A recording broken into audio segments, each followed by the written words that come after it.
cómo son los caminantes blancos en las novelas de George R.R. Martin. ¿Qué diferencia hay entre la serie y la versión original? Los caminantes blancos, también conocidos como los otros, son la gran amenaza que se cierne sobre los 7 reinos y son presentados ya desde las primeras páginas del libro Juego de Tronos, pero son tan pocas las veces las que aparecen en los 5 libros publicados hasta la fecha que incluso a algunos lectores de la saga les resulta difícil recordar, por ejemplo, que los caminantes de las novelas de Canción de Hielo y Fuego no tienen un líder, ni visten de negro, ni parecen esqueletos andantes y, por supuesto, no explotan cuando los matan. Por eso hoy en Crónicas de Poniente repasaremos todo lo que sabemos sobre estos seres de pesadilla, a quienes algunos habitantes del pueblo libre llaman los dioses fríos. Lo primero que debemos de saber sobre los otros es que no están muertos. Sí, ya lo sé, la vieja Tata y otros personajes de la saga los definen como cosas muertas y en algunos casos se los describe como de apariencia cadavérica. Pero Anne Groell, la editora de George Martin, dijo que cuando estaban trabajando en la novela gráfica de Juego de Tronos y trataban de ilustrar a los otros, el escritor especificó que estas criaturas no están muertas.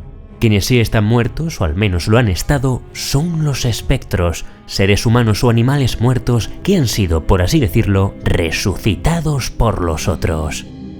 En la novela, los caminantes blancos son descritos como figuras altas, tan duras y flacas como los huesos viejos, con la carne tan pálida como la leche. Sus ojos son azules, más oscuros y más azules que cualquier ojo humano, de un azul que arde como el hielo.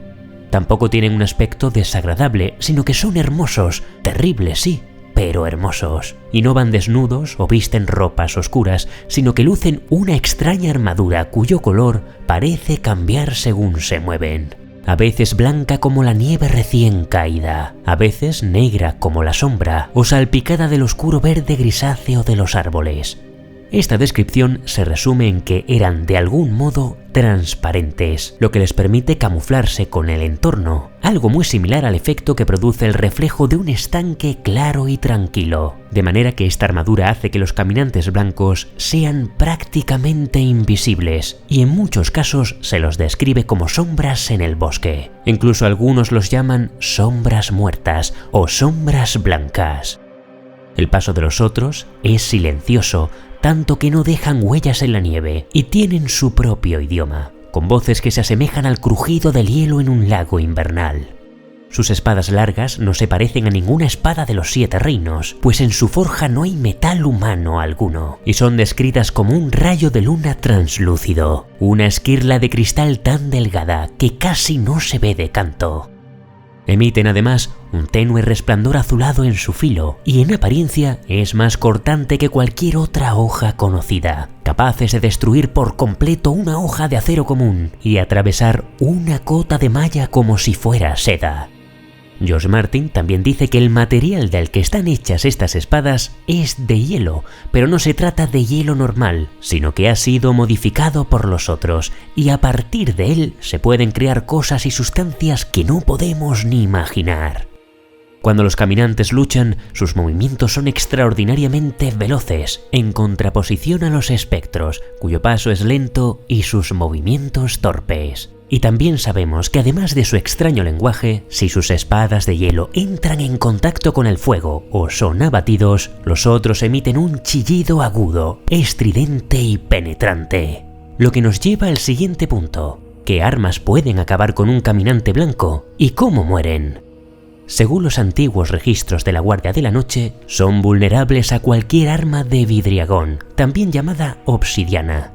En el libro Tormenta de Espadas pudimos comprobar la veracidad de esta información, cuando Samuel Tarly acabó con un caminante blanco con un puñal de vidriagón.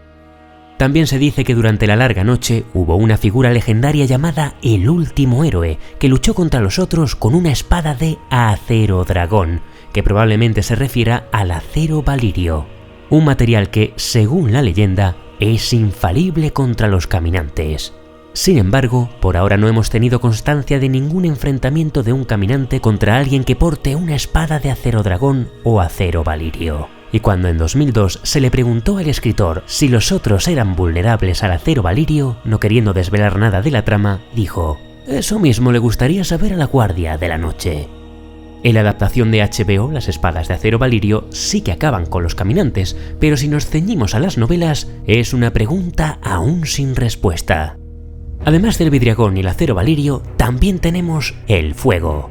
Si bien hemos dicho que una espada de bronce, hierro o acero termina haciéndose añicos frente a una espada de un caminante blanco, en un pasaje del libro Tormenta de Espadas vemos que si esta espada de hielo toca el fuego, por ejemplo de una antorcha, el fuego de alguna manera impacta contra ella.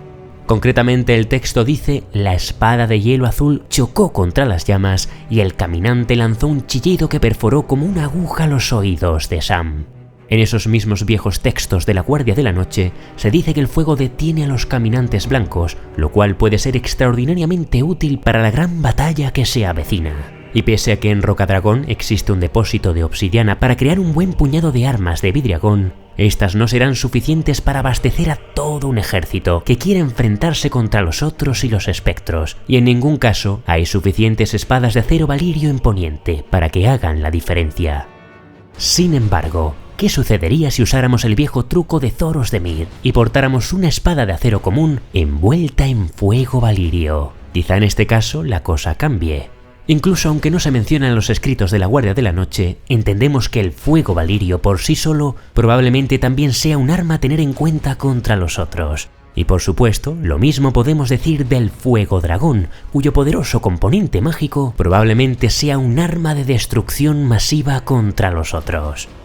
Además del fuego, también existe otra fuente de calor capaz de acabar con los caminantes: el sol.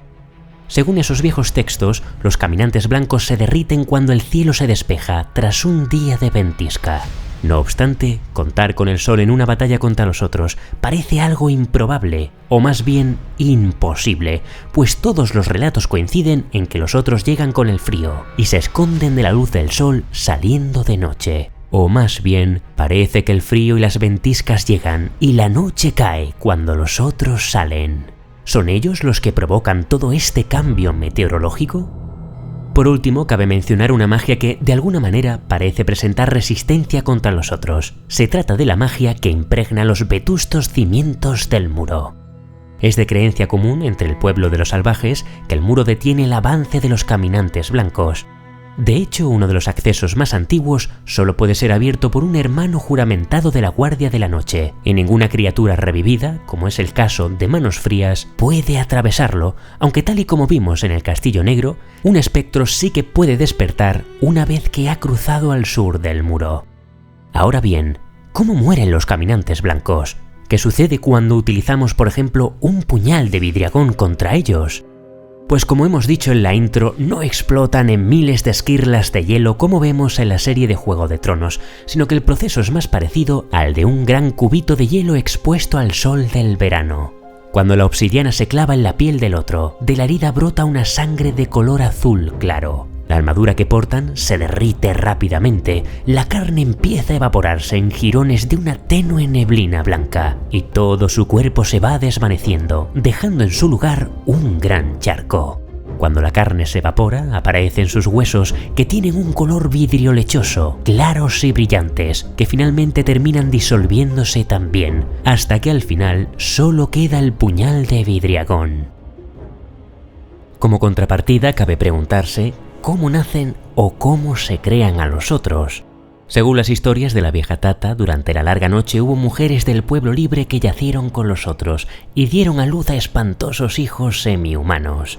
También se habla de salvajes que raptan a mujeres de los 7 reinos y se las entregan a los caminantes blancos, aunque de ninguna de estas dos historias tenemos constancia. Lo que sí que sabemos es que Craster, el salvaje que vive en el bosque encantado, entregaba a sus hijos a los otros, a quienes llama dioses, los dioses fríos.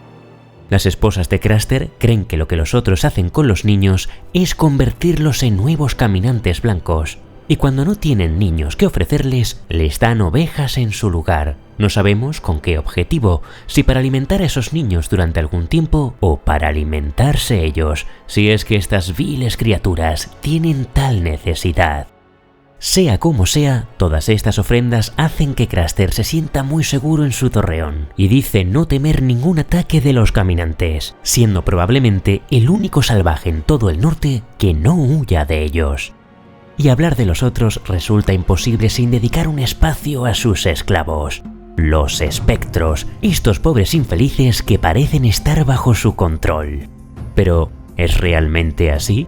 ¿Son controlados por los caminantes? ¿Qué sabemos sobre ellos? Como hemos dicho antes, son hombres, mujeres, niños o animales que han sido resucitados por los otros mediante la nigromancia. Parece que ese despertar tiene lugar cuando el frío los toca y cuando esto sucede, sus ojos se vuelven azules como los de los caminantes. No importa si es un cadáver reciente o si está mutilado o podrido por la descomposición. En el momento en el que despiertan, el proceso de descomposición se detiene. Por ello, algunos se parecen a los vivos y otros parecen zombies putrefactos, aunque todos son fáciles de identificar no solo por sus ojos azules, sino porque sus manos y pies están negros e hinchados, y además desprenden un extraño olor frío que asusta a los animales.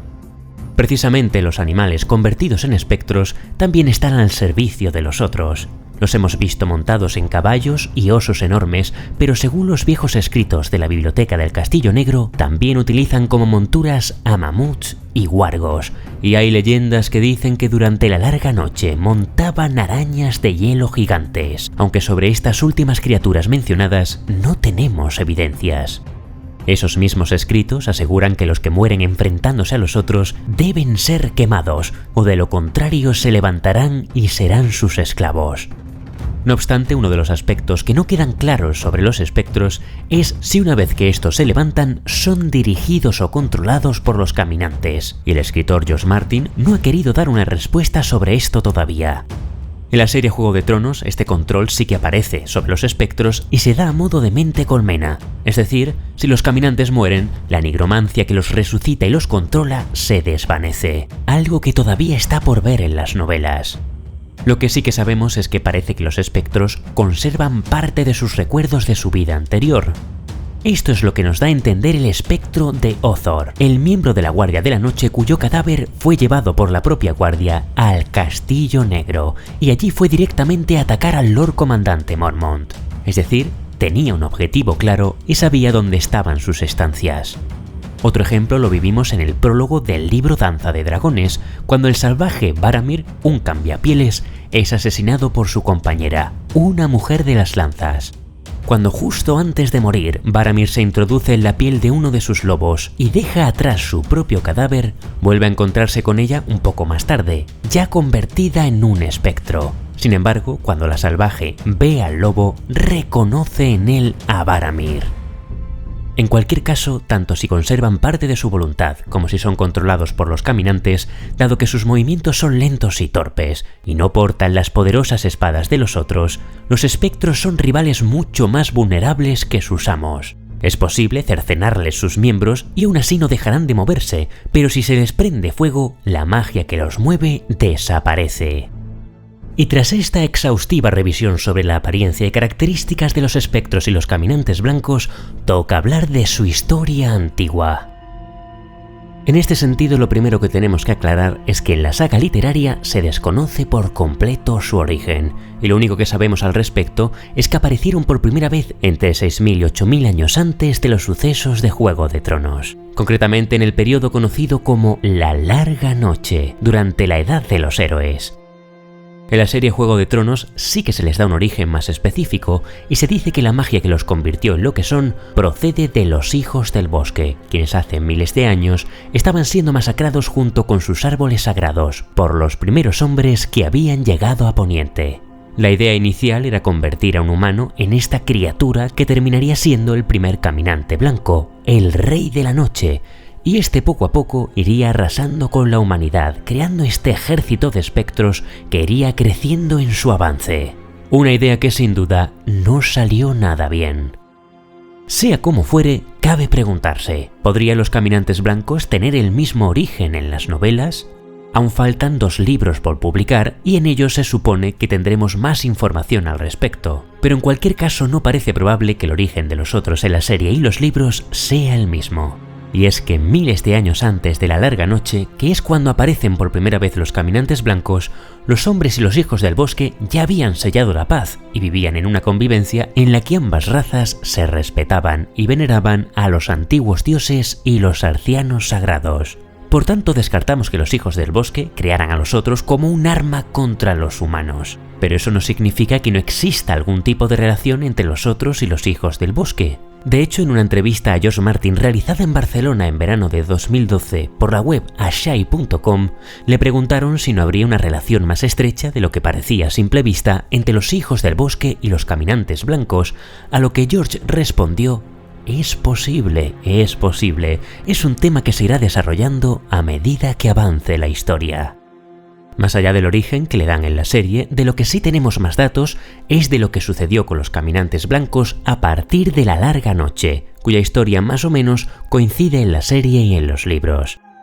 Según las leyendas, aparecieron en las tierras del eterno invierno, la región más septentrional de Poniente, y la vieja Tata resume la larga noche de esta manera.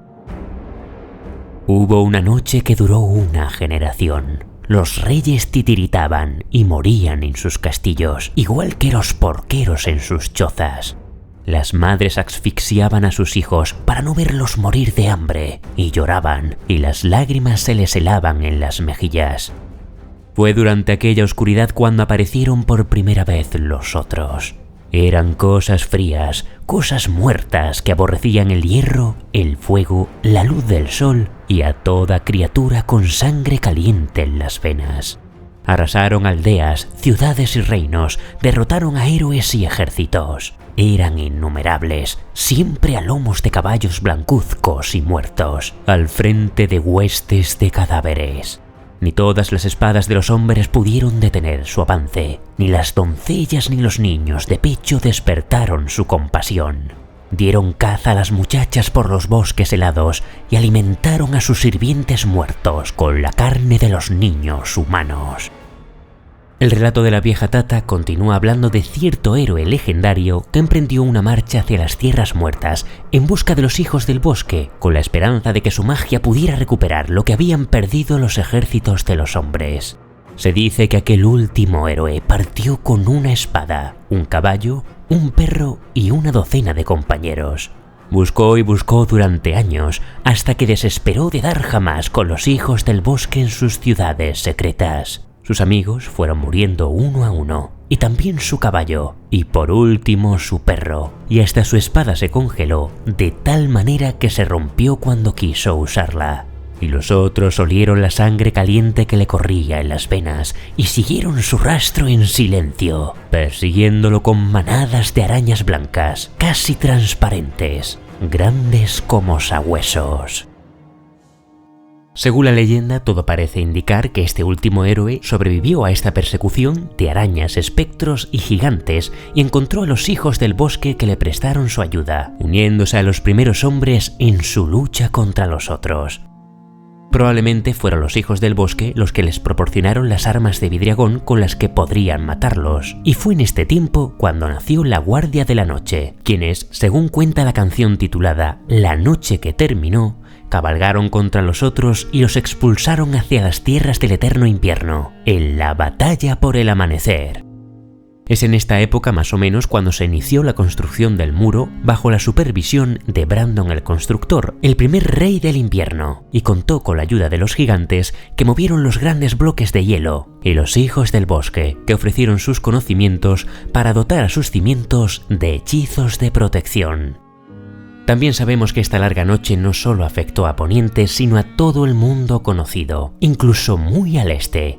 En las fronteras al noroeste de Yiti se llegaron a construir los famosos 5 fuertes, las hermanas mayores del muro, con una capacidad de alojar a una hueste de 10.000 efectivos. Unas vastas ciudadelas defensivas, erigidas contra el león de la noche y sus demonios, que si bien no son descritos en ningún texto, parece que podría ser la forma en la que la leyenda oral de los pueblos del este de Esos se refiere a los otros.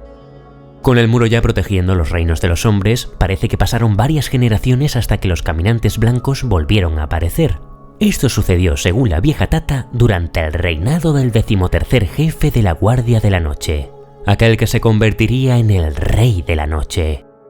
Según ella, se trataba de un guerrero que no conocía el miedo, y esa fue su debilidad, porque todos los hombres deben conocer el miedo. Y así dice su relato. Una mujer fue su perdición, una mujer a la que divisó desde la cima del muro, con la piel blanca como la luna y los ojos como estrellas azules. Sin miedo a nada la persiguió, la alcanzó y la amó, aunque su piel era fría como el hielo, y cuando le entregó su semilla, le entregó también su alma. Se la llevó al fuerte de la noche, la proclamó reina al tiempo que él se proclamaba rey y sometió a los hermanos juramentados a su voluntad gracias a extraños sortilegios. El reinado del Rey de la Noche y su cadavérica esposa duró 13 años, hasta que por fin el Stark de Invernalia y Joramun de los Salvajes unieron sus fuerzas para liberar a la Guardia. Tras su caída, cuando se supo que les había estado haciendo sacrificios a los otros, se destruyeron todos los documentos relativos al Rey de la Noche y hasta su nombre cayó en el olvido. Hay quienes dicen que era un Bolton, otros creen que era un Magnar de Skagos, o un Umber, un Flint, un Norri o un Pie de Madera, de los que gobernaban la Isla del Oso antes de la llegada de los primeros hombres. Pero según la vieja Tata, era un Stark, el hermano del rey que acabó con él. Esta es la historia del Rey de la Noche de Canción de Hielo y Fuego, y por ahora no hemos vuelto a saber de él. Si bien hemos visto que los caminantes blancos de la serie Juego de Tronos están dirigidos por el personaje llamado el Rey de la Noche, que no es el mismo que la figura legendaria que se presenta en los libros, los otros de las novelas no parecen tener ningún líder que los guíe, o al menos no se ha revelado hasta ahora. Aunque cabe añadir que la sacerdotisa roja Melisandre sí que cree que detrás de todo esto hay un plan mayor de un poder divino al que llama el Gran Otro, el enemigo de R'hllor, Señor de la Luz. Según Melisandre, los caminantes blancos son siervos del Gran Otro, cuyo nombre no debe pronunciarse, y al que se refiere como el Señor de la Oscuridad, el Alma de Hielo, el Dios de la Noche y el Terror. En su estancia en el muro, siente que sus sueños y visiones están confundidas por el Gran Otro, que pretende arrastrar a la humanidad a una noche eterna. Sin embargo, parece quedar claro en la obra que la interpretación de las visiones de la sacerdotisa roja no siempre son certeras. Precisamente en el muro llega a ver en sus fuegos a quienes cree que podían ser los paladines del Gran Otro, un rostro de madera con 1000 ojos y un niño con cara de lobo a su lado. Es decir, Brynden Ríos, el cuervo de 3 ojos, y Bran Stark, el lobo alado, que son todo lo contrario a lo que ella cree, son paladines contra los caminantes blancos. Cerrando la cronología de eventos relacionados con los caminantes, podemos decir que durante miles de años no se volvió a tener constancia de su presencia, lo que nos lleva al sueño de Aegon el Conquistador, que está confirmado por el propio escritor. Aquella visión que llevó al Lord Aegon Targaryen de Rocadragón a conquistar los 7 reinos y unirlos frente a la amenaza que algún día llegaría desde el norte. Aegon estableció una dinastía que duraría casi 300 años, y en ese periodo de nuevo no volvemos a tener información sobre los otros, hasta el año 297 después de la conquista, cuando algunas aldeas salvajes empiezan a abandonarse y se produce el primer ataque de los caminantes a los exploradores de la Guardia de la Noche. Para cerrar estas crónicas especiales sobre los otros, vamos a leer 2 de los extractos más importantes de la saga en los que aparecen estas criaturas. Extractos que ya he narrado en algunas crónicas como Más allá del muro o La historia de Samwell Tarly, pero que creo que no pueden faltar en este vídeo. Sin más, espero que las disfrutéis. Una sombra surgió en la oscuridad del bosque. Se alzó ante Ser Waymar Royce. Era alta, tan dura y flaca como los huesos viejos, con carne pálida como la leche. Su armadura parecía cambiar de color cada vez que se movía. En un momento dado, era blanca como la nieve recién caída, al siguiente negra como las sombras o salpicada del oscuro verde grisáceo de los árboles. Con cada paso que daba, los juegos de luces y sombras danzaban como la luz de la luna sobre el agua. Will oyó cómo a Ser Waymar se le escapaba el aliento en un sonido siseante. «No te acerques más», dijo el joven señor. Se retiró la larga capa de Marta de los hombros para tener libertad de movimiento en los brazos durante el combate y agarró la espada con ambas manos. El viento había cesado. Hacía mucho, mucho frío. El otro se deslizó adelante con pasos silenciosos. Llevaba en la mano una espada larga que no se parecía a ninguna que Will hubiera visto en su vida. En su forja no había tomado parte metal humano alguno. Era un rayo de luna traslúcido, una esquirla de cristal tan delgada que casi no se veía de canto. Aquella arma emitía un tenue resplandor azulado, una luz fantasmagórica que centelleaba en su filo, y sin saber por qué, Will comprendió que era más cortante que cualquier hoja. «Adelante si quieres. Bailemos». Ser Waymar le hizo frente con valentía. Alzó la espada por encima de la cabeza, desafiante. Le temblaban las manos a causa del peso, o tal vez fuera por el frío, pero al verlo, Will pensó que en aquel momento ya no era un crío, sino un hombre de la guardia de la noche. El otro se detuvo. Will le vio los ojos, azules, más oscuros y más azules que ningún ojo humano, de un azul que ardía como el hielo. Estaban fijos en la espada temblorosa sobre la cabeza de Ser Waymar, en la luz de luna que fluía por el metal. Durante un instante se atrevió a albergar esperanzas. Salieron de entre las sombras en silencio, todos idénticos al primero. Eran 3, 4, 5... Quizás Ser Waymar llegó a sentir el frío que emanaba de ellos, pero no los vio, no oyó cómo se aproximaban. Will tenía que lanzar un grito de aviso, era su deber, y su muerte si osaba hacerlo. Se estremeció, se aferró al árbol con más fuerza y aguardó en silencio. La espada transparente hendió el aire. Ser Waymar la detuvo con acero. Cuando las hojas chocaron, no se oyó el ruido del metal contra el metal. Tan solo un sonido agudo, silbante, apenas por encima del umbral de la audición, como el grito de dolor de un animal. Royce paró el segundo golpe y el tercero, y luego retrocedió un paso. Otro intercambio de golpes y volvió a retroceder. Tras él, a derecha e izquierda, los observadores aguardaban pacientes, silenciosos, sin rostro. El dibujo cambiante de sus delicadas armaduras los hacía casi invisibles en el bosque, pero no hicieron ademán alguno de intervenir. Las espadas chocaron una y otra vez hasta que Will sintió deseos de taparse los oídos para protegerse del lamento angustioso que emitían. Ser Waymar jadeaba ya por el esfuerzo, el aliento le surgía en nubecillas blancas a la luz de la luna. La hoja de su espada estaba cubierta de escarcha, la del otro brillaba con luz azul. Entonces, el quite de Royce llegó un instante demasiado tarde. La hoja transparente le cortó la cota de malla bajo el brazo. El joven señor lanzó un grito de dolor. La sangre manó entre las anillas. Despedía vapor en medio de aquel frío y las gotas eran rojas como llamas al llegar a la nieve. Ser Waymar se llevó la mano al costado. El guante de piel de topo quedó teñido de rojo. El otro dijo algo en un idioma que Will no conocía. La voz era como el crujido del hielo en un lago invernal, y las palabras sonaban burlonas. ¡Por Robert!, gritó Ser Waymar Royce, haciendo acopio de toda su furia, y se lanzó hacia adelante con un rugido, blandiendo la espada escarchada con ambas manos y descargando todo su peso en un ataque en arco paralelo al suelo. El otro paró el golpe con un movimiento casi fortuito. Cuando las hojas se encontraron, el acero se quebró. Un grito despertó ecos en el bosque nocturno, y la hoja tembló y saltó en 1000 pedazos que salieron disparados como una lluvia de agujas. Royce cayó de rodillas entre gritos mientras se cubría los ojos. La sangre le manaba entre los dedos. Los observadores se adentraron al unísono, como si les hubieran dado alguna señal. Las espadas se alzaron y descendieron en un silencio sepulcral. Fue una carnicería sin ira.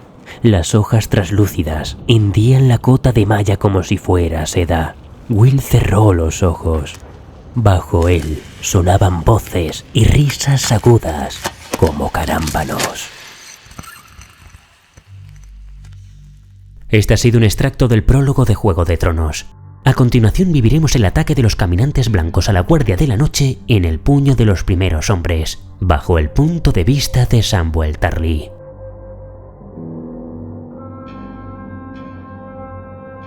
Tres toques de cuerno. Un toque de cuerno para indicar el regreso de los exploradores. 2 para los salvajes. Pero 3 eran para el terror helado. Los otros. Había 300 hermanos negros en el puño de los primeros hombres. Los caminantes blancos y sus espectros eran cientos, pero Sam cumplió su tarea. Envió los cuervos avisando del ataque y luego vio cómo los arqueros lanzaban una lluvia de flechas ante un enemigo que no se detenía. El viejo oso ordenó entonces que usaran flechas de fuego, lo que provocó que los espectros se retrasaran en su avance. Atacaban desde el norte y desde el sur, y no solo había humanos, también había espectros de animales, entre ellos un oso enorme. El horror se adueñaba de los caballos mientras los espectros atravesaban el muro de piedra y los cuernos de la guardia ordenaban tomar monturas y retirarse. Sam soltó al resto de cuervos y en ese instante se dio cuenta de que no había mandado los nuevos mensajes que había escrito, indicando que la batalla estaba perdida. Fue entonces cuando los vio. Los muertos subían por las piedras, algunos con cotas de malla, otros medio desnudos. Casi todos eran salvajes, pero algunos portaban atuendos negros. Echó a correr mientras los arqueros derribaban a los espectros con flechas en llamas, pero por cada enemigo engullido por el fuego, una docena salía a su paso. En medio del caos, la nieve y la muerte, el Lord Comandante, Sam y varias decenas de hombres de la guardia descendieron al galope por la ladera sur, atravesando un enjambre de manos negras, ardientes ojos azules y copos de nieve. En aquella marea de pesadilla, a diestro y siniestro, los hermanos negros eran arrancados de sus monturas. Las antorchas giraban en el aire, las hachas y espadas hendían la carne muerta, y Samuel Tarly sollozaba mientras se aferraba desesperadamente a su caballo, con una fuerza que jamás había imaginado poseer nunca. Poco más de 70 hombres llegaron al abrigo del bosque encantado, mientras más de 200 hermanos negros caían ante la ira silenciosa de los dioses fríos.